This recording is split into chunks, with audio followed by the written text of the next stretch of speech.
Parce que parmi nous, la matin, Seigneur, il y a des gens qui a souffert, Seigneur Dieu. Il y a qui sont dans l'hôpital, Seigneur, qui va des personnes, Seigneur. Nous demandons, Seigneur, on va passer visiter au Kounia avec Seigneur Dieu. Vous connaissez combien de temps de la matin, Seigneur, vous connaissez combien de Seigneur, qui a donné une gloire, l'honneur, que vous sert, vous méritez, Seigneur, qui va vivre, Seigneur. Nous demandons une intervention Kounia dans la vie, papa, parce que c'est ça nous-mêmes qui est pouvoir, Seigneur. Même aujourd'hui, nous recevons pouvoir dans le ciel, là, sous terre, Seigneur. Nous demandons, Seigneur, parce que dans l'hôpital, Kounia, Seigneur. Il y a une personne, papa, il y a une monde qui vous aider, Seigneur. Mais maintenant, si nous là, c'est grâce au Père. Nous demandons, Seigneur, qu'on va toucher, Seigneur. Nous demandons qu'on va accompagner dans les détresse, Seigneur. Il y a qui a souffert, Seigneur, son doigt au cassé, Seigneur Dieu. Il y a cette tête qui a fait au mal, Seigneur. Il y a ces pieds, Seigneur. Il y a ces ventres, Seigneur.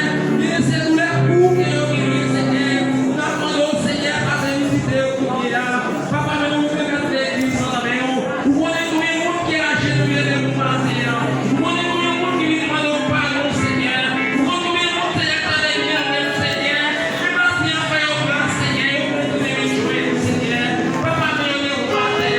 Il y a pas maintenant, Seigneur. Nous allons connaître les problèmes qui ont été.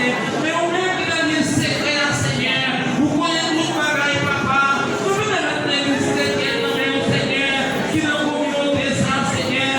Nous demandons, Seigneur, pour avoir les anges, pour compter, Seigneur. Nous demandons, Seigneur, pour accompagner toute détresse, nous nous faire la Seigneur. Nous nous faire l'église, papa. Maintenant, nous demandons, Seigneur, mettez l'esprit dans la vie, Seigneur.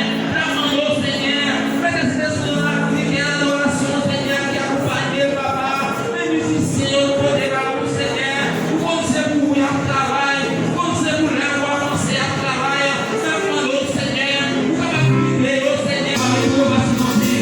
Nous nous prions au nom de Jésus.